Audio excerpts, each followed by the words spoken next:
नमस्कार। प्राइम समाचारमा स्वागत छ। म दृष्टिवाणी धेता र म रोहन श्रेष्ठ। सुरु गरौँ अहिलेसम्मका प्रमुख समाचारबाट। तीव्र विवादका बीच प्रदेश 5 को राजधानी दाङको देउखुरी र नाम लुम्बिनी 2/3 बहुमतले पारित। सुझावकै आधारमा राजधानी दाङ बनाइएको मुख्यमन्त्रीको स्पष्टोक्ति। देशभर 22,709 सक्रिय कोरोना संक्रमित। आज मात्रै 1,551 जनामा संक्रमण पुष्टि, 9 जनाको मृत्यु। कोरोनाको फैलावट भयावह।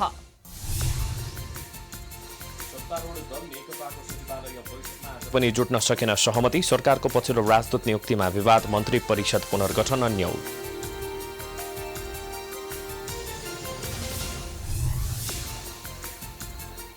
अनसनरत चिकित्सक डाक्टर गोविन्द केसीको माग सम्बोधन गर्न शिक्षा सचिव त्रिवी शिक्षण अस्पतालमा एक्लै नभई वार्ता टोली सहित आउन डाक्टर केसीको माग। खाद्यान्नमा व्यवसायीको नक्कली स्टिकर, अखाद्य र म्याद गुज्रिएको खाद्यान्न धमाधम बजारमा। सञ्चालकलाई उन्मुक्ति, मजदुर र कर्मचारीलाई भने कारवाही।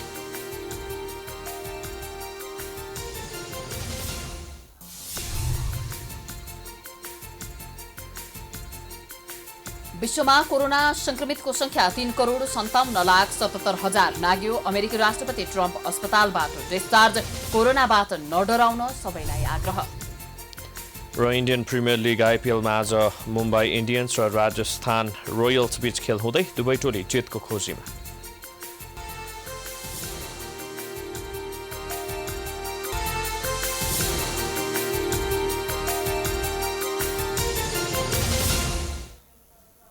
अब समाचार विस्तारमा।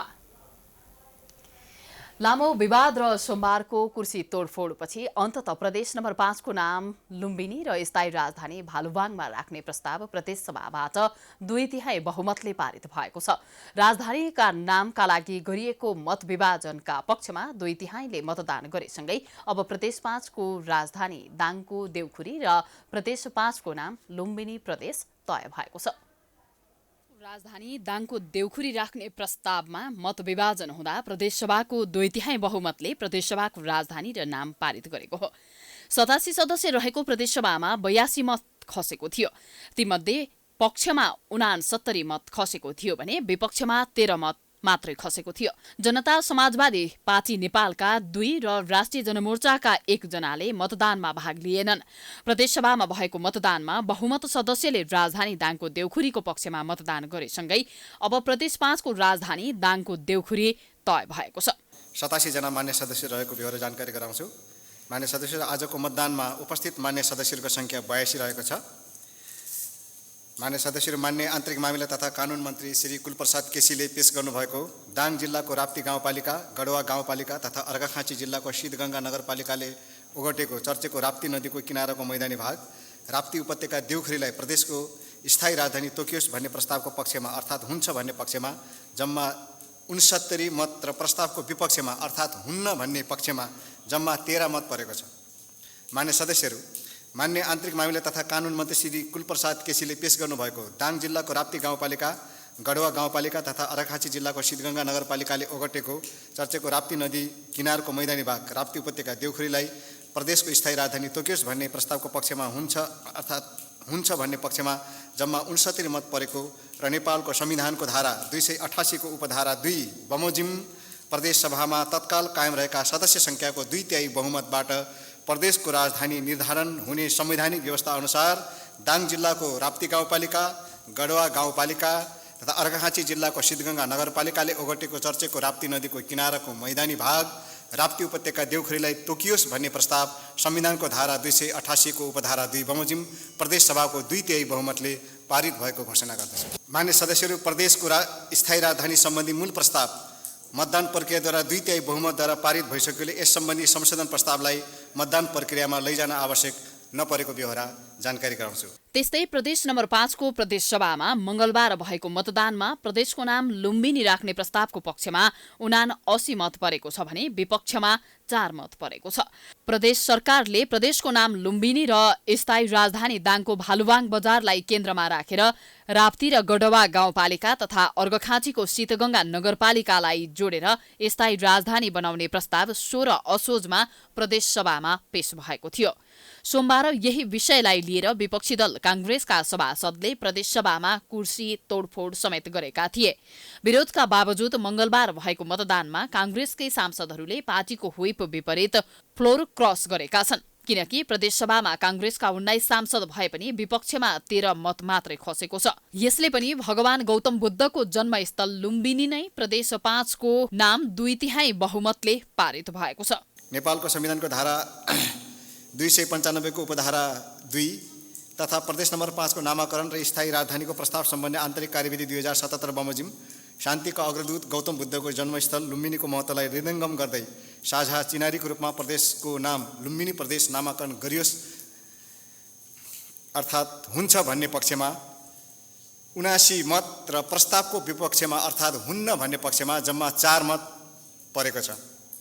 मान्य सदस्यहरू, नेपालको संविधानको धारा 295 को उपधारा 2 बमोजिम शान्तिका अग्रदूत गौतम बुद्धको जन्मस्थल लुम्बिनीको महत्त्वलाई हृदयङ्गम गर्दै साझा चिनारीको रूपमा प्रदेशको नाम लुम्बिनी प्रदेश नामाकरण गरियोस् भन्ने प्रस्तावको पक्षमा अर्थात् हुन्छ भन्ने पक्षमा जम्मा 79 मत परेकोले प्रदेश सभामा तत्काल कायम रहेका सदस्य सङ्ख्याको 2/3 बहुमत भएको हुँदा शान्तिका अग्रदूत गौतम बुद्धको जन्मस्थल लुम्बिनीको महत्त्वलाई हृदयङ्गम गर्दै साझा चिनारीको रूपमा प्रदेशको नाम लुम्बिनी प्रदेश नामाकरण गरियोस् भन्ने प्रस्ताव प्रदेश सभाको 2/3 बहुमतले पारित भएको घोषणा गर्दछ। प्रतिपक्ष दल नेपाली कांग्रेसले राजधानी सम्बन्धी प्रस्तावको विपक्षमा मतदान गर्न व्हिप लगाएको थियो, तर पनि बहुमतले प्रदेश 5 को राजधानी र नाम टुङ्गो लागेको छ। प्रदेशसभामा सत्तारूढ नेपाल कम्युनिस्ट पार्टी नेकपाका 61 सांसद रहेका छन्। उनीहरूमध्ये सभामुख पूर्णबहादुर घरतीले मतदान गरेनन्। यस्तै जनता समाजवादी पार्टीका 6 र राष्ट्रिय जनमोर्चाका 1 प्रदेशसभा सदस्य रहेका छन्। प्रदेशको नाम र स्थायी राजधानी टुङ्गो लागेसँगै प्रदेशसभाको अधिवेशन अन्त्य भएको छ। प्रदेश 5 का मुख्यमन्त्री शंकर पोखरेलले प्रदेशको राजधानी र नामबारे अध्ययन गर्न गठित संसदीय समितिको सुझावका आधारमा प्रदेशको राजधानी दाङ बनाउने प्रस्ताव प्रदेश सभामा ल्याएको बताउनु भएको छ। मंगलबार प्रदेश सभाको बैठकलाई सम्बोधन गर्दै मुख्यमन्त्री पोखरेलले सरकारले संसदीय विशेष समितिको सुझावका आधारमा दाङ प्रस्ताव गरेको बताउनु भएको हो। समितिले पहिलो विकल्प दाङ, दोस्रोमा रूपन्देही र तेस्रोमा कपिलवस्तु सिफारिस गरेको र सोही आधारमा प्रदेश सिफारिस गरिएको उहाँको भनाइ छ। उहाँले प्रदेशसभा र प्रदेश सरकारले प्रदेशबारे सोच्दा प्रदेशभित्र रहेका 12 वटै जिल्लाका नागरिकको समृद्धिको चाहनाको प्रतिनिधित्व गर्न सक्नुपर्ने जिकिर गर्नुभयो। उहाँले नयाँ कामका लागि असहजता हुने बताउँदै त्यसलाई स्वाभाविक रूपमा लिन आग्रह पनि गर्नुभयो। प्रदेशसभामा सोमबार भएको तोडफोडका विषयमा आफूले स्थापना गरेको राजनैतिक संस्कार उल्लङ्घन गरेको रूपमा लिएको टिप्पणी गर्दै मुख्यमन्त्री पोखरेलले संयम भएर अपनाउन आग्रह गर्नुभयो। पनि गर्न सकिन्छ। भोलि बिहानैदेखि हामी जमेर छलफल गरौँ। आजको बिहानैदेखि छलफल गरौँ। केही कुराहरूमा प्रतिबद्धता सरकारले जनाउनु पर्ने छ भने सरकार त्यसका लागि तयार छ। सरकारको कुनै आग्रह छैन, तर मानिसहरूलाई आफ्ना कुराहरू खुलस्त राख्ने अवसर बनाइदिनुहोस् भनेर मैले आग्रह गरेको थिएँ। तर दुःखको कुरा भन्नुपर्छ, हामी हिजो त्यो मनस्थिति र मानसिकतामा थिएनौँ। वास्तवमा सभासदहरूले आफ्ना कुरा जसरी राख्न पाउनु पर्थ्यो त्यो वातावरण हामीले हिजो दिन सकेनौँ। दिन सकेको भए धेरै राम्रो हुन्थ्यो भन्ने मलाई लाग्छ। मैले अनुरोध पनि गरेका थिएँ, तर जुन प्रकारको परिस्थिति यहाँ पनि असहज, बाहिर पनि असहज, त्यो चाहिँ असहजता भनेको चाहिँ आम जनताको कुरा नभएर सङ्गठित राजनैतिक शक्तिको गतिविधिका रूपमा प्रकट भयो। सङ्गठित राजनैतिक गतिविधिका रूपमा प्रकट नभएको भए जनताको असन्तुष्टिलाई हामीले अन्यथा ठान्नुपर्ने विषय नै थिएन। किनकि जनताको असन्तुष्टिलाई सम्बोधन गर्ने जिम्मेवारी भनेको राजनैतिक दलहरूको हुँदै हो। त्यसमाथि प्रदेश सरकार त्यो जिम्मेवारीलाई गहिरो गरी आत्मसात गर्छ। जनताका गुनासाहरूलाई सम्बोधन गर्ने कर्तव्य सरकारको कर्तव्य हो भन्ने कुरालाई आत्मसात गरिकन हामी पटक पटक संसदीय दलको बैठक बसेका छौँ, सभासदहरूका गुनासाहरू सुनेका छौँ। त्यसका आधारमा मन्त्री परिषदको बैठक बसिकन हामीले प्रस्तावहरू तयार गर्ने खालका कामहरू गरेका छौँ र भविष्यमा पनि के गर्ने भन्ने कुराका बारेमा हामी त्यही तरिकाबाट जान्छौँ भन्ने कुरा पनि म यहाँ उल्लेख गर्न चाहन्छु।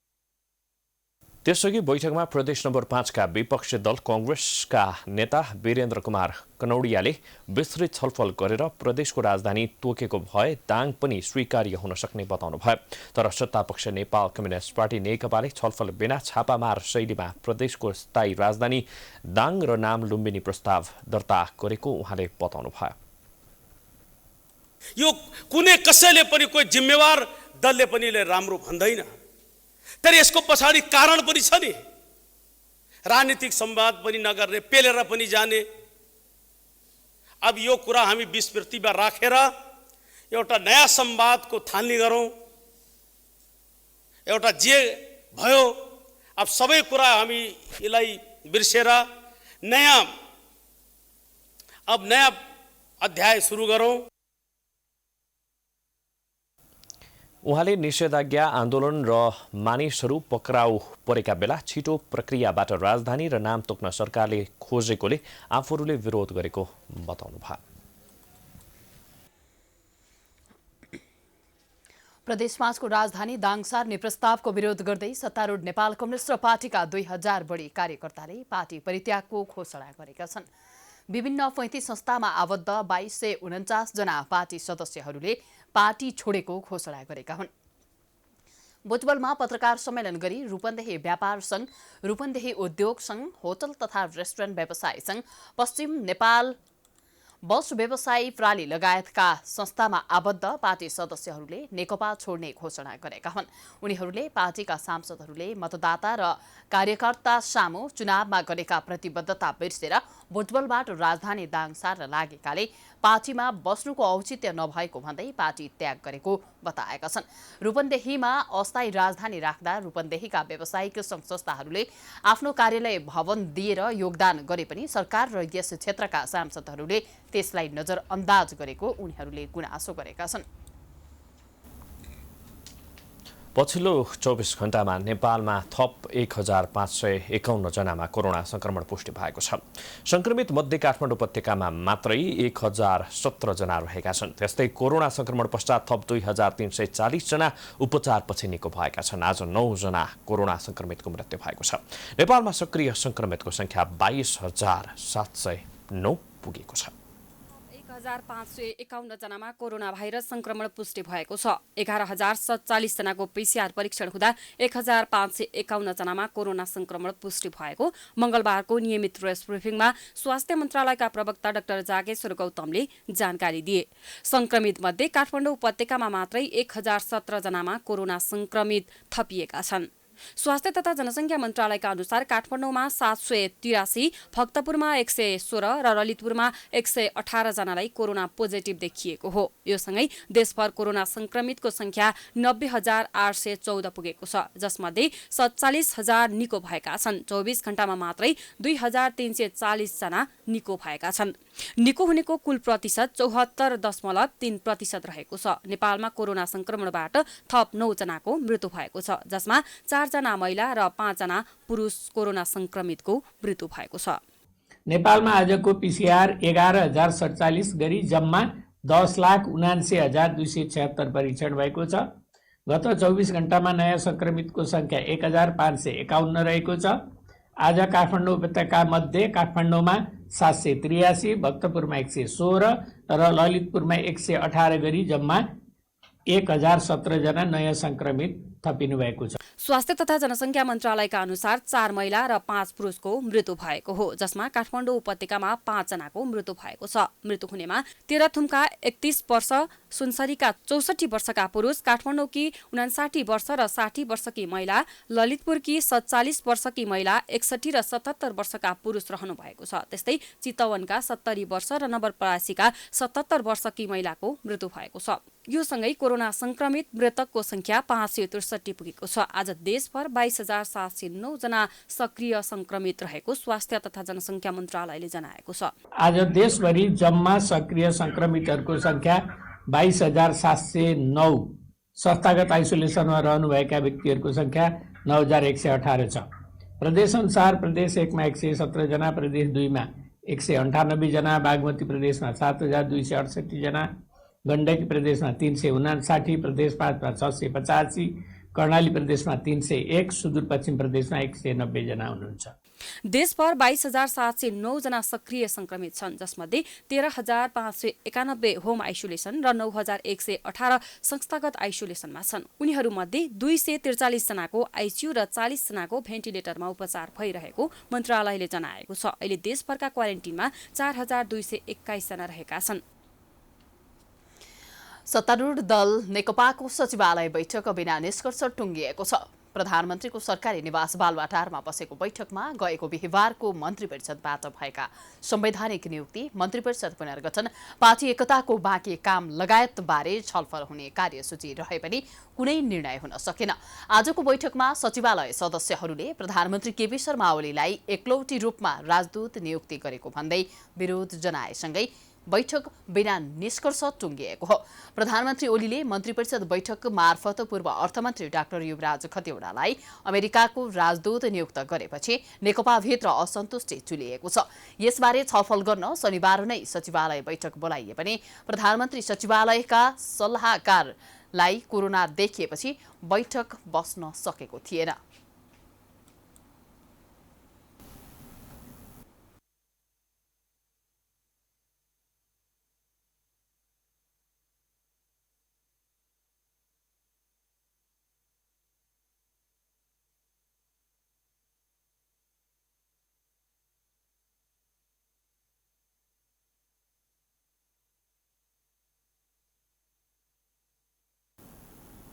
दशैं नजिकिएसँगै काठमाडौँमा खसी, बोका तथा भेडा च्याङ्रा आयातको तयारी पनि सुरु भएको छ। दशैंमा मासुको अभाव नहोस् भनेर खाद्य संस्था लगायत निजी व्यवसायीले खसी, बोका ल्याउन सुरु गरेका छन्। विगतका दशैंमा काठमाडौँ उपत्यकामा करिब 10 लाख किलो खसीको मासु खपत हुने गर्दथ्यो। दशैंका बेला बिक्री हुने मासुजन्य चौपायामध्ये खसी बोका सबैभन्दा बढी बिक्री हुने गर्दछ। तर यो वर्ष कोरोना संक्रमणका कारण मासुको खपत कम हुने व्यापारीहरू बताउँछन्। मासुको कारोबार घट्ने अनुमानका कारण के कति खसी बोका ल्याउने भन्ने बारेमा व्यापारी नै अन्योलमा छन्। मासु बिक्री नहुँदा काठमाडौँको कलङ्की खसी बजारका व्यापारीहरू किनेको भन्दा सस्तोमा बेच्नु पर्दा घाटा भएको गुनासो गर्दछन्। यसपालि एउटा व्यापारीलाई 6 देखि 10 लाखसम्मको हाराहारीमा घाटा हुने उनीहरू बताउँछन्। त्यो त छैन, त्यो त गत वर्ष जस्तो त्यस्तो चाहिँ हुँदैन, किनभने सिचुएसन नै त्यस्तो छ, किनभने विकराल रूप लिइरहेछ। त्यसले गर्दाखेरि मान्छेलाई अगाडि हजुर हामी नै अगाडि हुलमिल हुनलाई पनि अलिकति त्रसित भइरहेछौँ। त्यो अवस्थाले अब केले गरायो अब भनौँ न, डाक्टर विज्ञ अनुसारले हामी चल्नुपर्ने हुन्छ। अब यो स्वास्थ्यको नि अनुकूल गर्छ, दसैँ मात्रै भनेर भएन, रोग लाग्यो भने के गर्ने, खानपिनमा पनि हेर्नै पर्छ। त्यो अनुसारले गत वर्षमा चाहिँ 50-55 हजारको हाराहारी गएको थियो भने अब त्यही अङ्काल चाहिँ 25-30 हजारको हाराहारी चाहिँ राजधानीमा खसी त्यतिले पुग्छ जस्तो लाग्छ। मोटामोटी हेर्दाखेरि चाहिँ त्यति ऊ होला त छैन, किनकि यो विश्व महामारी यो कोभिड-19 को कारणले गर्दाखेरि मान्छेहरू पनि आफ्नो गाउँ घर जाने क्रम पनि जारी छ पहिलेदेखि नै। र एक त मान्छेसँग पैसा छैन, आर्थिक रूपमा मान्छेहरू कमजोर छन् हैन, त्यही कारणले गर्दाखेरि चाहिँ त्यति ऊ होला छैन।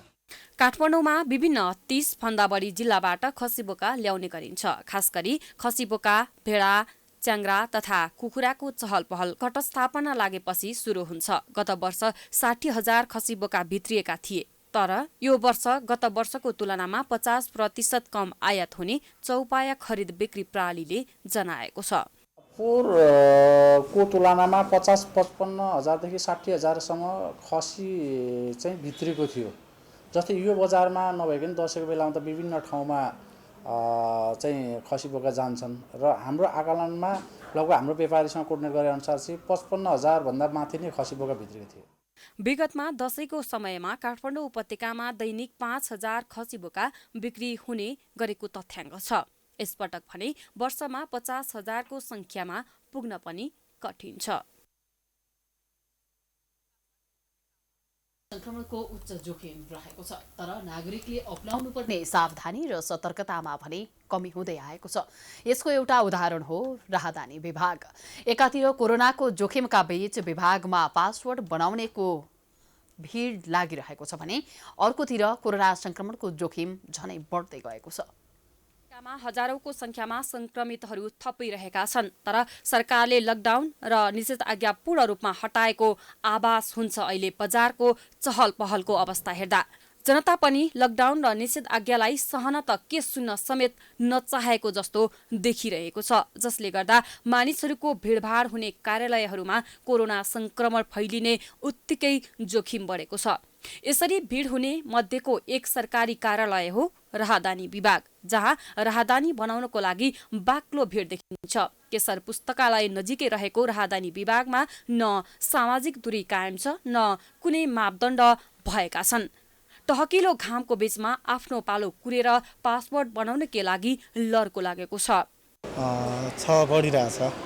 बढिरहेछ, तर बाध्यता पनि भन्नु पर्यो। नेपालमा केही बिजनेस गरौँ, अब केही जागिर गरौँ भन्ने भए पनि वातावरण सहज नहुने तरिकाले गर्दाखेरि अब मान्छेलाई बिस्तारै म जस्ता युवाहरूलाई चाहिँ वैदेशिक रोजगारीको लागि चाहिँ सोच्न पर्ने बाध्यता बनाएको छ। यस्तो हो कि अब यस्तो छ कि जस्तो कि नेपालमै रोजगार छैन, अब फर्केर आएको मान्छेलाई काम केही मिलेकै छैन, घरमा कस्तो स्थिति छ, के स्थिति छ, कसरी चलिरहेछ, त्यो कारणले गर्दाखेरि जान फेरि मजबुरी हुन्छ नि, आफ्नो आफ्नो तरिका हुन्छ। लकडाउन खुल्ने बित्तिकै भिड बढेको विभागका अधिकारी बताउँछन्। गत साउन महिनामा मात्रै 8,280 जनाले राहदानी अर्थात् पासपोर्ट बनाएका छन् भने भदौ महिनामा 6,552 जनाले पासपोर्ट बनाएको राहदानी विभागको तथ्याङ्क छ। तर यो महिना अर्थात् असोज महिनामा अझै दैनिक सयौंको संख्यामा सेवाग्राहीहरू आउने गरेको विभागका सूचना अधिकारी पुष्पराज भट्टराईको भनाइ छ। तर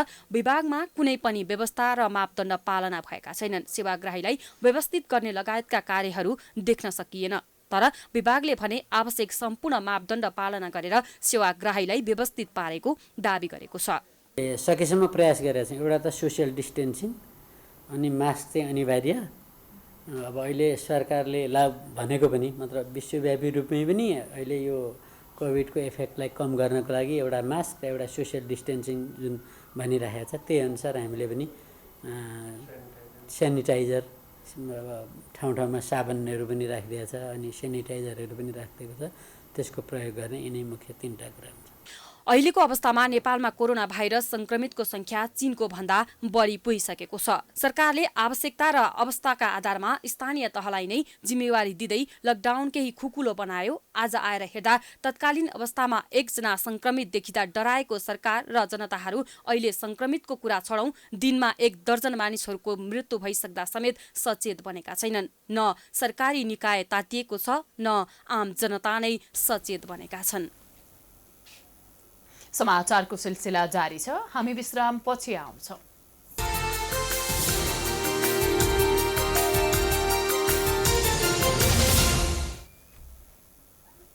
विश्रामपछि पुनः स्वागत छ। अब बाँकी प्रसङ्ग। चिकित्सा शिक्षा क्षेत्र सुधारका विभिन्न 6 बुँदे माग राख्दै अनसनरत डाक्टर गोविन्द केसीलाई शिक्षा सचिव गोपीनाथ मैनालीले भेट्दै अनसन फिर्ता लिन आग्रह गर्नुभएको छ। अनसनरत केसीको स्वास्थ्य अवस्थामा का बारेमा जानकारी लिन शिक्षा सचिवको टोली मंगलबार शिक्षण अस्पताल पुगेका हुन्। सचिव मैनालीले डाक्टर केसीलाई भेटेर सबै माग जायज रहेको र पूरा गर्ने भन्दै उपयुक्त समय नभएकोले सत्याग्रह तोड्न आग्रह गर्नुभएको थियो। केसीले औपचारिक सहमतिका लागि वार्ता टोली पठाउन सरकारी प्रतिनिधिलाई आग्रह गर्नुभएको थियो। डाक्टर केसीले सचिव मैनालीलाई यो कुरा सरकारका प्रवक्ताले नै भनिसकेकोले वार्ता टोली लिएर आए मात्रै सहमति गरेर अनसन तोड्ने बताउनु भएको डाक्टर केसीका सहयोगी प्रीतम सुवेदीले जानकारी दिनुभयो। त्यसकारण अनसन स्थगित गर्नुस् भनेर आग्रह गर्नुभयो। ठ्याक्कै केही दिन अगाडि सरकारका प्रवक्ताले जे भनाइ भन्नुभएको थियो उहाँले त्यही कुरा नै दोहोऱ्याउनु भयो। तर डाक्टर केसीले यदि औपचारिक रूपमा वार्ता टोली गठन गरेर वार्ता संवाद सुरु गर्ने हो भने हामी वार्ता गर्न तयार छौँ। तर यत्तिकै यो तपाईँले मौखिक रूपमा भनेको भरमा हामी अनसन तोड्दैनौँ, हाम्रो सत्याग्रह जारी रहन्छ। यदि औपचारिक वार्ता टोली बनाएर काम गर्ने हो भने काम सुरु गरौँ भनेर भन्नुभयो र त्यस पछाडि उहाँहरू फर्किनुभयो। डाक्टर केसीको स्वास्थ्य सम्बन्ध कुरा गर्दाखेरि उहाँलाई आइतबार दिउँसोबाट एकदमै गाह्रो भइरहेको अवस्था छ। उहाँलाई अक्सिजन सपोर्टमा राखिएको छ। डाक्टर केसीका समर्थक गएको भदौ 29 गतेबाट जुम्लामा अनसन सुरु गर्नु भएको डाक्टर केसीको स्वास्थ्य अवस्था कमजोर बन्दै गएको उनका समर्थकहरूले बताएका छन्। डाक्टर केसीलाई छाती दुख्ने, चक्कर लाग्ने समस्या देखिनुको साथै प्रतिरोधी क्षमता समेत कमजोर बन्दै गएको छ।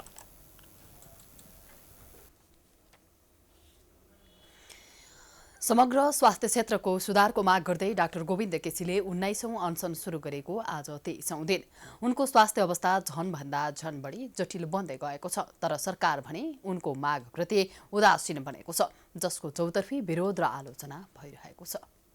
शिक्षा सुधारको माग राख्दै आएका डाक्टर गोविन्द केसीले पछिल्लो पटक भदौ 29 गते कर्णाली प्रदेशको जुम्लामा अनसन सुरु गरे। उनले 6 बुँदे माग राखेर 29 गते सोमबार दिउँसो 2 बजेदेखि अनसन सुरु गरेका थिए।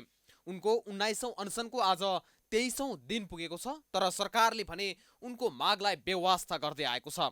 उनी अनसन बसेको 7औं दिन असोज 4 गते प्रहरीले बलपूर्वक अस्पताल पुर्याएको थियो।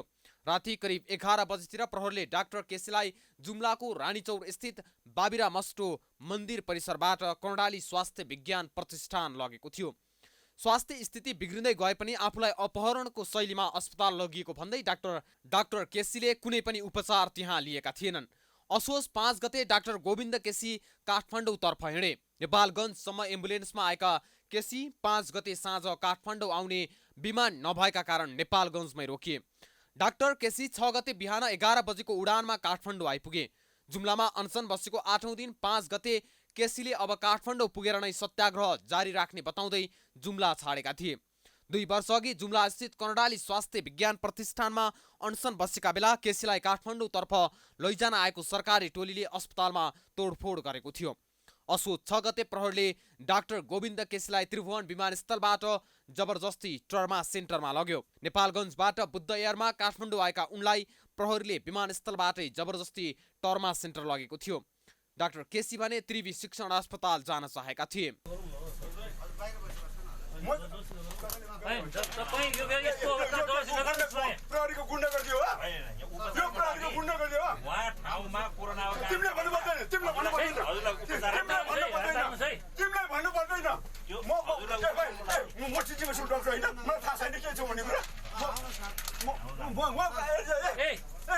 असोज 6 गते दिउँसो प्रहरीले जबरजस्ती नियन्त्रणमा लिएर ट्रमा सेन्टर पुर्याएका डाक्टर गोविन्द केसी सोही दिन साँझ 6:15 जाँदा अस्पतालबाट सो इच्छाले निस्किएर महाराजगञ्ज स्थित शिक्षण अस्पतालको आकस्मिक कक्षमा पुगेर भर्ना भए।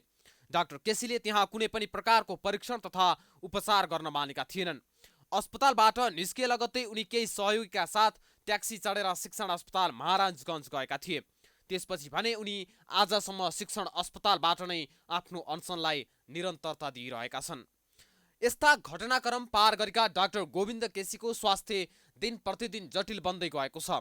त्रिभुवन विश्वविद्यालय शिक्षण अस्पताल महाराजगञ्जमा अनसनरत केसी हाल बोल्न सक्ने अवस्थामा छैनन्। कोभिड-19 को संक्रमण र उनको जटिल स्वास्थ्य अवस्थाका कारण केसीलाई भेट्न बन्देज लगाइएको छ। एकातिर केसीको स्वास्थ्य बिग्रिँदै जानु र अर्कोतिर माग सुनवाईमा सरकार उदासीन देखिनु उचित नभएको भन्दै सरकारको सर्वत्र आलोचना भइरहेको छ। यता सरकारले भने वार्तामा आउनुपर्ने दाबी गरेको छ। डाक्टर केसी पहिलेदेखि नै वार्ताको लागि तयार भए पनि सरकारले भने डाक्टर केसी नै तयार नभएको र सरकार मात्रै वार्ताको लागि तयार भएको जस्तो जवाफ दिने गरेको छ। डाक्टर केसीको मुटुको धड्कन बढ्नुका साथै रगतमा सुगरको मात्रा घट्दै गएको छ। रगतमा व्हाइट ब्लड सेलको मात्रा घट्दै गएकाले केसीलाई कोरोना संक्रमणको पनि उच्च जोखिम देखिएको छ। यद्यपि शनिबार गरिएको परीक्षणमा भने उनको रिपोर्ट नेगेटिभ आएको थियो। उनको स्वास्थ्य अवस्था गम्भीर भए पनि केसीले साधारण सलाइन बाहेकको उपचार लिन मानेका छैनन्। डाक्टर केसीले राखेका जायज मागको सरकारले सम्बोधन गर्नै पर्छ, न कि वार्ता र संवादको ढोका बन्द गरेर एक वृद्ध डाक्टरलाई मर्न बाध्य नबनाइयोस्। त्यसैका लागि पनि दिनदिनै डाक्टर केसीका समर्थकहरूले सडक आन्दोलन चर्काइरहेका छन्। केसी त्रिवी शिक्षण अस्पतालमा छटपटाइरहँदा पनि सरकार भने अहिलेसम्म तैचुप र मैचुपको अवस्थामा लागेको छ। 19 पटकसम्म अनसन बस्नुपर्ने बाध्यात्मक अवस्था आउँदा पनि सरकार किन लाचार बनेको भनी आम जनताले प्रश्न गर्न थालिसकेका छन्। यस्ता सरकारले डाक्टर केसीसँग वार्ता र संवादका लागि कुनै पहल नगरेपछि प्रमुख प्रतिपक्षी दल नेपाली काङ्ग्रेसका नेताहरू शिक्षण अस्पताल पुगी डाक्टर केसीको जीवन रक्षाको माग गरिरहेका छन्। त्यसरी नै नेपाल चिकित्सक सङ्घ, नेपाल बार एसोसिएसन, जनता समाजवादी पार्टी नेपाल, साझा पार्टी लगायत विभिन्न सङ्घ सङ्गठनहरूले निरन्तर रूपमा सरकारलाई डाक्टर केसीको जीवन रक्षाका लागि माग गरिरहेका छन्। त्यति मात्रै होइन, सत्तारूढ दल नेकपाका वरिष्ठ नेता माधव कुमार नेपालले समेत केसीको जीवन रक्षाको माग सरकारसँग गरेका छन्। यसले पनि के स्पष्ट हुन्छ भने डाक्टर केसीले उठाएका जायज मागहरूको सम्बोधन हुनैपर्छ र सरकार यसका लागि दत्तचित्त भएर अघि बढ्नै पर्छ। अनि केसीका मागलाई सम्बोधन गर्ने गरी वार्ता टोलीको माध्यमबाट या सिधै केसी या उनका प्रतिनिधिसँग वार्ता गरी केसीले जारी राखेको आमरण अनसन फेरि गर्नु नपर्ने गरी समाधान गर्नु जरुरी छ। यसतर्फ दुवै पक्ष लाग्नै पर्छ। 3 महिनापछि खुलेको तातोपानी नाका पुनः बन्द भएको छ। आइतबार एक दिन खुलेर तातोपानी नाका पुनः बन्द भएको हो। भन्सार सामग्री लोड अनलोड गर्ने मजदुरमा कोरोना भाइरसको संक्रमण पुष्टि भएकोले चीनले एकतर्फी रूपमा आयात बन्द गरेको हो। नेपालमा परीक्षण गर्दा 3 जना मजदुरको कोरोना रिपोर्ट नेगेटिभ आएको थियो, तर चीनतर्फ परीक्षण गर्दा पोजिटिभ देखिएकोले आयात बन्द गरिएको बताइएको छ। 13 असोजमा नेपाल चीन अधिकारी बीच मितेरी पुलमा भएको बैठकमा कोरोना भाइरस नियन्त्रण गर्ने शर्तमा नाका खुलाउने सहमति भएको थियो। कोरोना संक्रमण फैलिन सक्ने भएकोले दुवैतर्फबाट सजगता अपनाउने विषयमा छलफल जारी रहेको प्रमुख जिल्ला अधिकारी उमेश कुमार ढकालले बताउनुभयो। खासा र न्यालममा अड्किएको 150 कन्टेनर सामान दशैं अघि काठमाडौँ पुर्याउने योजना मुताबिक दुवै देशको सहमतिमा नाका खोलेको थियो। नजिकै दशैं प्रभावित नहोस् भनेर चिनी अधिकारीसँग आयातको नयाँ मोडालिटीबारे छलफल जारी रहेको सिडिओ ढकालले बताउनुभयो। हालसम्म 12 कन्टेनर सामान नेपाल भित्रिएका छन्। महोत्तरी सहित तराईका जिल्लामा सयौं श्रद्धालु भक्तजनले गेरुका नुहाउने क्रम जारी रहेको छ। पुरुषोत्तम मासमा जीवछी, जमुनी र बलही नदीको संगम स्थल बैघी र कान्तवार नदीमा स्नान गरी आफ्नो मनोकामना पूर्ण हुने विश्वासका साथ उनीहरूले गेरुका नुहाउने गरेको 22 दिन कच्चिसकेको छ। 3 वर्षमा लाग्ने गरेको गोरुका मेला भर्न मंगलबार लोहारपट्टी नगरपालिकाको वडा नम्बर 4 र 9 खुट्टा पिपराडीको मध्यमा पर्ने बैगी र गेरुका नदीको संगम स्थलमा हजारौं श्रद्धालुले स्नान गर्ने गरेका छन्। कोरोनाको कहर रहे पनि विगतको तुलनामा यस वर्ष पनि उल्लेखीय श्रद्धालुहरूको संख्यामा वृद्धि भएको छ।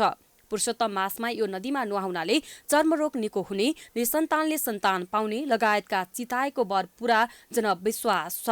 खुट्टा पिपराडी स्थित नदीमा स्नान गरी सोही नदीमा रहेको मन्दिरमा पूजा गर्न जुटेका श्रद्धालुहरूले आफूले चिताएको पूरा हुने विश्वास व्यक्त गरेका छन्।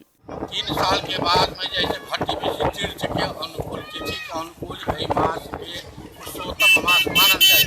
श्री रामचंद्र जी जय अयोध्या से जय बराती से जय जनकपुर में रह के मिथिला में तो अठाम जैसे कहो जैसे ऋषि के साथ स्नान कराए जलेस हम आयल छी भोलावा के दर्शन करे। मलेमास में सब दिन नहाय अबै छी, करे मलेमास लगे है तो मलेमास नहाय अबै। गेर का सब दिन के बाबा दादा के है तो वही नहाय अबै। आप कथी होय छै से भोला बाबा दादा कोई धीरे पुते मंगला, कोई कथु मंगला का पूर्ति होय छै। देखिन लाखों करोड़ पाठी चढ़ै छै, तेरा पूर्ति न होते तो पाठी चढ़ते चढ़ै छै, पाठियो चढ़ै छै। तेरा पूर्ति मन का मनोकामना पूर्ण भ गेल, तेरा चढ़ाना देला। नदीमा नुहाएर धर्म कमाउन आएका श्रद्धालुहरूले गर्दा स्थानीयहरूले सञ्चालन गरेको सानो पसलहरू समेत राम्ररी नै चलेको र फुलपातीको बिक्री समेत सन्तोषजनक भएको खुद्रा व्यापारीहरू बताउँछन्।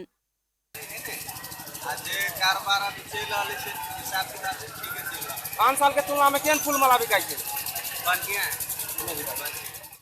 खुट्टा पिपराडी स्थित नदी किनारमा रहेको शिवालयमा नदीमा स्नान गरेकाहरूको सोही नदीबाट जल लिई भगवान शिवलाई चढाउने गरेका छन्। यता लोहारपट्टी नगरपालिका वडा नम्बर 9 का वडा अध्यक्ष जमुन यादवले मेलाको निकै महत्त्व रहे पनि यस वर्ष कोरोना कहरका कारण व्यवस्थित हुन नसकेको र आगामी दिनमा मेलालाई थप व्यवस्थित बनाइने बताए।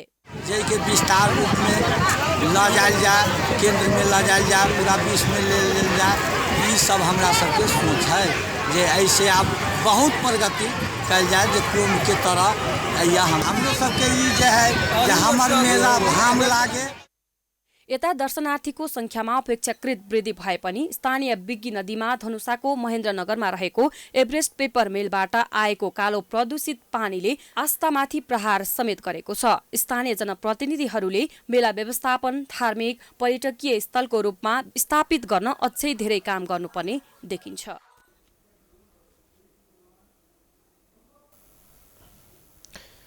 सुदूरपश्चिम प्रदेशका पहाडी जिल्लाबाट बसाई सराई गरी कञ्चनपुरका विभिन्न क्षेत्रमा बस्दै आएका वादी समुदायले आवासका लागि पक्की घर पाएपछि हर्षित भएका छन्। न्यून आय भएका वादी समुदायलाई नगरपालिका र स्थानीय पूर्वाधार साझेदारी विकास कार्यक्रमले पक्की घरको व्यवस्था गरेको हो। जातिका रूपले चिनिने वादी समुदायहरू पछिल्लो समय पुर्ख्यौली पेसा छाडेर अन्य पेसामा लागेका छन्। पुर्ख्यौली पेसाबाट जीविकोपार्जन गर्न समस्या हुन थालेपछि उनीहरू तराईका विभिन्न जिल्लामा बसाई सरेका छन्। बसाई सरे पनि उनीहरूको जीवनस्तर भने अझै दयनीय नै छ।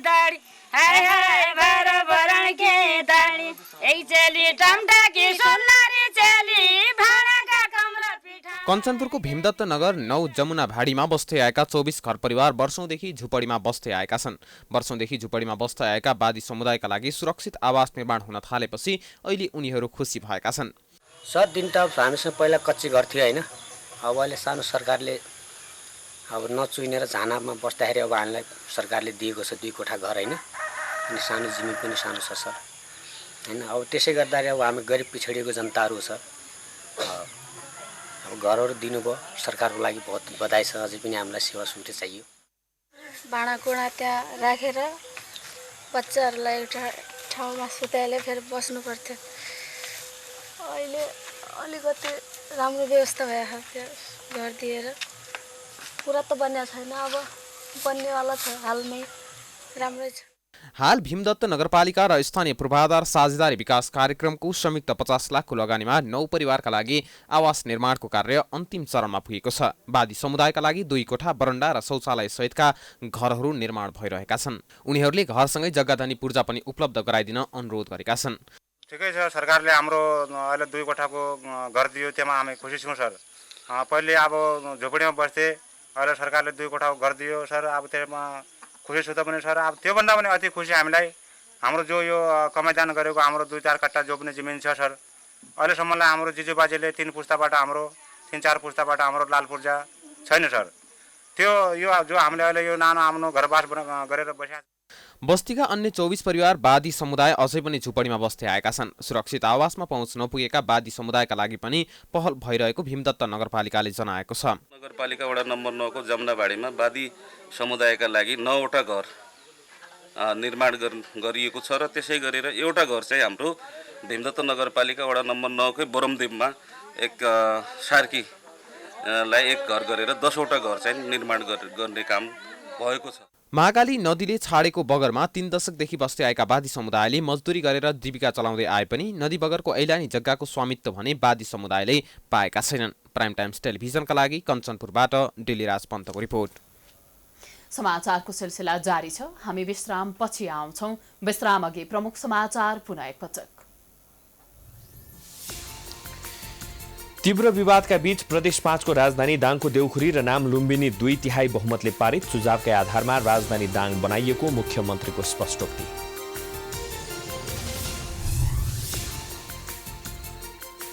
देशभर 22,709 सक्रिय कोरोना संक्रमित, आज मात्र 1,551 जनामा संक्रमण पुष्टि, 9 जनाको मृत्यु। कोरोनाको फैलावट भयावह। सत्तारूढ दल नेकपाको सचिवालय बैठकमा आज पनि जुट्न सकेन सहमति। सरकारको पछिल्लो राजदूत नियुक्तिमा विवाद, मन्त्री परिषद पुनर्गठन अन्यलमा।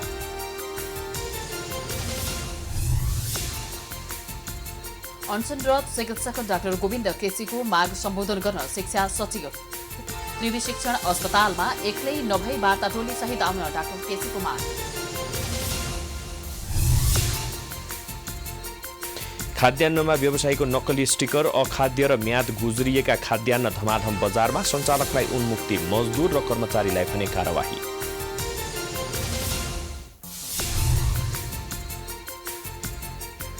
विश्वमा कोरोना संक्रमितको संख्या 3,57,77,000 नाग्यो। अमेरिकी राष्ट्रपति ट्रम्प अस्पतालबाट डिस्चार्ज, कोरोनाबाट नडराउन सबैलाई आग्रह। र इन्डियन प्रिमियर लिग आइपिएलमा आज मुम्बई इन्डियन्स र राजस्थान रोयल्स बीच खेल हुँदै दुवै टोली जितको खुसीमा।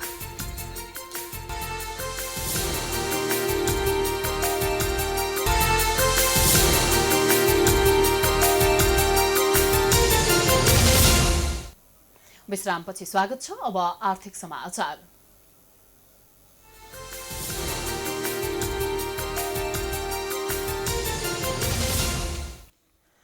उपभोक्ताको स्वास्थ्यमाथि खेलवाड गर्दै मिति सकिएका खाद्य वस्तुमा पुनः नयाँ मिति राखेर बेच्ने व्यापारीलाई सरकारले कारबाही गर्न सकेको छैन।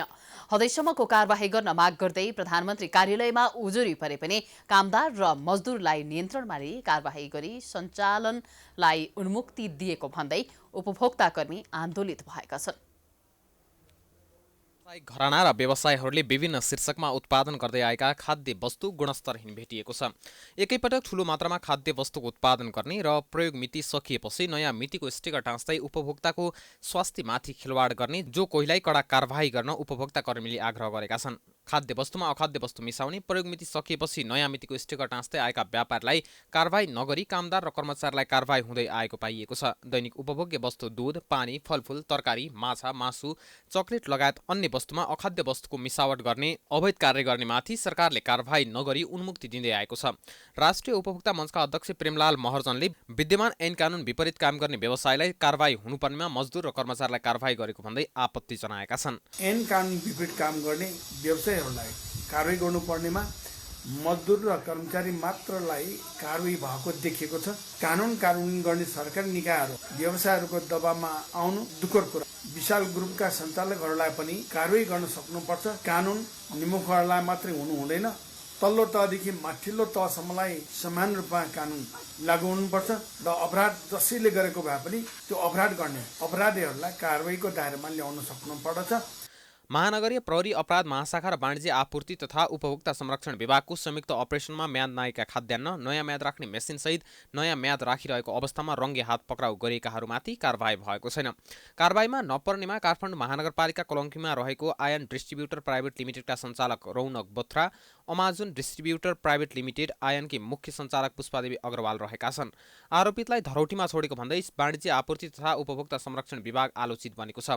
नयाँ मिति राखेर खाद्य वस्तु बिक्री गर्नेलाई उपभोक्ता ऐन अनुसार कारबाही गर्न प्रहरीले विभागलाई जिम्मा दिएको छ। विभागले जिम्मा लगाएका 7 जनामाथि कारबाही गर्नुभन्दा पनि अनुसन्धानकै क्रममा राखेर मुद्दालाई फितलो बनाइएको छ। यसैगरी म्याद गुज्रिएका खाद्य वस्तुमा नयाँ म्याद राख्ने काम गरिरहेका 9 जनालाई पक्राउ गरिएको थियो। म्याद गुज्रिएका खाद्य वस्तुमा नयाँ म्याद राख्ने क्रममा झापा चन्द्रगढी नगरपालिकाका चन्द्रगढी घर भई हाल काठमाडौँ पुतली सडक न्यू प्लाजा बस्ने शङ्करलाल अग्रवाल, श्रीमती पुष्पादेवी अग्रवाल, भारत राजस्थानका रौनक बोथ्रा, रौतहट गौरका मुन्ना ठाकुर, पप्पू कुमार ठाकुर, श्यामप्रसाद सिंह, धादिङ गल्छीका रामबहादुर बैलकोटी, दादिङ नीलकण्ठका सीताराम उपरकोटी, दादिङका दिलीप थापा मगरलाई प्रहरीले नियन्त्रणमा लिएको छ। विभागले स्निकट, चकलेट, ओरियो बिस्कुट, आलु चिप्स लगायतका वस्तुहरूको रिलेबलिङ गर्ने आयन डिस्ट्रिब्युटरका बफलमा रहेको 2 घर अमेजन डिस्ट्रिब्युटरको 1 घरमा सिलबन्दी गरेको छ। प्राइम टाइम्स टेलिभिजनको लागि क्यामेरामा दिपु शाहका साथ रोशन कार्कीको रिपोर्ट। पूर्वी नेपालको सुनसरी, मोरङ र झापामा किसानहरूले लगाएको धानबालीमा डडुवा रोग देखिन थालेको छ। धानमा रोग देखा परेपछि किसानहरूले भोकमरी पर्न सक्ने भन्दै चिन्तित भएका छन्। गरेको र पानी पनि पर्याप्त भएको हुँदा यो वर्ष धान निकै सप्रिएको थियो। यसपालि राम्रो उत्पादन लिने आशमा रहेका किसान अहिले डडुवा रोगले धान सखा पार्न थालेपछि चिन्तामा छन्। गाछ बढिरहेको बेलामा धानबालीमा डडुवा रोगको प्रकोप देखिएको हो। सुनसरीका किसान गयाराम चौधरी यो वर्ष धानको उत्पादन बढ्ने देखेर खुसी हुनुहुन्थ्यो, तर गाछ बढिरहेको बेलामा रोग देखिएपछि उहाँको खुसी पीडामा परिणत भएको छ। अब धान अब यस्तो भइसकेको छ, अब पुरै अब डरिसक्यो। अब दबाई पाइँदैन जाँदाखेरि खोज्न, घरि भन्छ त्यो यस्तो कुन दबाई छ, छर्दाखेरि हरियो फर्किन्छ भन्छ। फर्केन भने त हामी किसान त अब के खाएर बाँच्नु त, यत्रो लगानी लगाएको छौँ। रोग नियन्त्रणका लागि सरकारले तत्काल पहल कदमी लिनुपर्ने किसानहरूको माग छ। गयराम चौधरी मात्र होइन, सुनसरी, मोरङ र झापाका धेरै किसान धानमा रोग देखेपछि चिन्तित बनेका छन्। अहिले गुणस्तरीय बिउ, प्राङ्गारिक मल, रासायनिक मल, अन्य उत्पादन सामग्री, सहजै दक्ष प्राविधिक सेवाको पहुँच नहुँदा किसान समस्यामा परेका छन्। डडुवा रोगले चिन्तित बनेका किसानहरू मल खादको चरम अभाव हुँदा महल सहज गर्न स्थानीय सरकारले समेत खासै चासो नदेखाएको अर्का किसान नवराज रिजाल गुनासो गर्नुहुन्छ। दुःख गरेर अब धान फल्छ कि भन्ने आश गरिएको थियो, त्यो पनि यसपालि नफल्ला जस्तो छ। र धानहरू अब हेर्नु हो भने सबै डढेको देखिन्छ र लागेको बाला पनि सबै फुस्रो, अहिले नै त्यसलाई के भन्छ भुस जस्तो खगडी भन्छ यहाँ किसानहरूले होइन, त्यो जस्तो भएको छ। र यो अवस्था हेर्ने हो भने त अब किसानहरूले अब भन्छ नि एउटा अब के गर्ने त आत्महत्या गर्नुपर्ने अवस्था आउँछ। यस्तै हो नि त, कसैले खान नदिने कहाँ माग्न जाने त। कृषि अनुसन्धान निर्देशनालय प्रदेश 1 ले धान बालीमा अनुसन्धान गर्दै आएको छ। डडुवा रोग प्रत्येक वर्ष आउने र यो वर्ष अलि बढी आएको वरिष्ठ कृषि वैज्ञानिक सन्तोष त्रिपाठी बताउनुहुन्छ। अब वर्षै बिची आउँछ, त्यसै कारणले गर्दा नेपाल सरकारले जात निकाल्ने बेलामा दुईवटा रोग डडुवा र मरुवा रोग दुईटा चाहिँ नलाग्ने जातहरू गर्नुपर्ने भनेर जात निकाल्दा नै यो चाहिँ अब्जेक्सनल डिजिज हो, यो आइरहने रोग। कृषि प्रधान देशको रूपमा नेपाललाई परिभाषित गरे तापनि सरकारले कृषि क्षेत्रमा निकै व्यवस्था गरेको देखिन्छ। कृषि क्षेत्रको प्रवर्धनका लागि निकै ठुलो बजेट छुट्याएको पाइन्छ, तर कृषकहरूलाई समयमा बिउ बिजन मल खाद लगायत विषादीको अभावले किसानहरूले वर्षेनी ठुलो क्षति बेहोर्दै आउनु परेको छ। यस वर्ष प्रदेश 1 मा 97.68% रोपाई भएको कृषि विकास निर्देशनालय विराटनगरले जनाएको छ। प्राइम टाइम्स टेलिभिजनको लागि पारस सुवेदीको साथ विकल रेग्मी सुनसरी। अब अन्तर्राष्ट्रिय समाचार।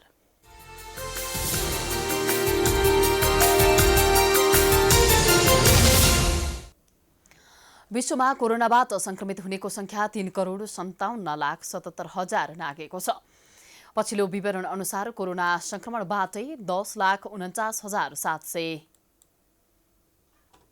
नागेको बताइएको छ भने अहिलेसम्म 2,69,07,000 बढीले कोरोना जितिसकेका छन्। सबैभन्दा बढी प्रभावित अमेरिकामा 76,80,000 भन्दा बढीमा संक्रमण हुँदा 2,15,000ले ज्यान गुमाएका छन्। त्यस्तै भारतमा 66,87,000 बढीमा कोरोना संक्रमण पुष्टि हुँदा 1,36,000 बढीले ज्यान गुमाएका छन्। अब खेलकुद समाचार।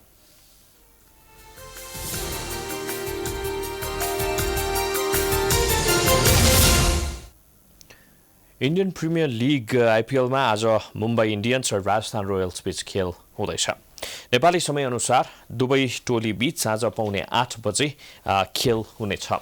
मुम्बई 5 खेलमा 3 जित र 2 हारका साथ अङ्क तालिकाको दोस्रो स्थानमा रहेको छ। मुम्बईका लागि कप्तान रोहित शर्मा, पोलार्ड र हार्दिक पाण्डे उत्कृष्ट लयमा रहनेछन्। यस्तै राजस्थान 4 खेलमा 2 जित र 2 हारका साथ 4 अङ्क बटुल्दै 5औं स्थानमा रहेको छ। राजस्थानका लागि कप्तान स्मिथ सञ्जू लगायतका खेलाडी दर्शनीय हुनेछन्।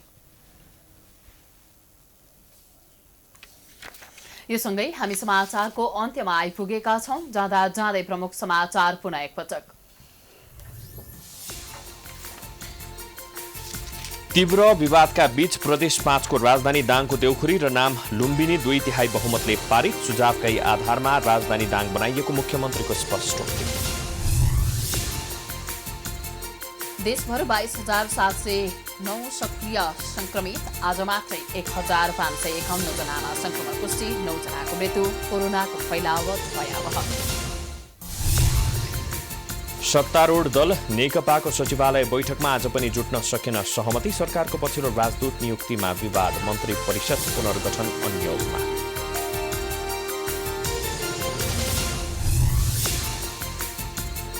अनसनरत चिकित्सक डाक्टर गोविन्द केसीको माग सम्बोधन गर्न शिक्षा सचिव त्रिवी शिक्षण अस्पतालमा एक्लै नभई वार्ता टोली सहित आउन डाक्टर केसीको माग।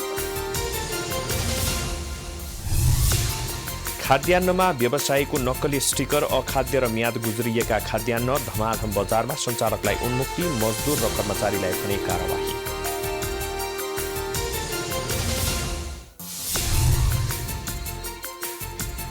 विश्वमा कोरोना संक्रमितको संख्या 3,57,77,000 नाग्यो। अमेरिकी राष्ट्रपति ट्रम्प अस्पतालबाट डिस्चार्ज। कोरोनाबाट नडराउन सबैलाई आग्रह। र इन्डियन प्रिमियर लिग आइपिएलमा आज मुम्बई इन्डियन्स र राजस्थान रोयल्स बीच खेल हुँदै दुवै टोली जितको खोजीमा।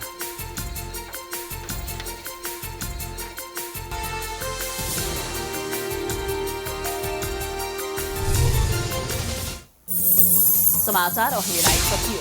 यसपछिको प्रस्तुति जनता जान्न चाहन्छन् विषयहरूमा प्राइम टाइम्स टेलिभिजन हेर्दै गर्नुहोला। नमस्कार।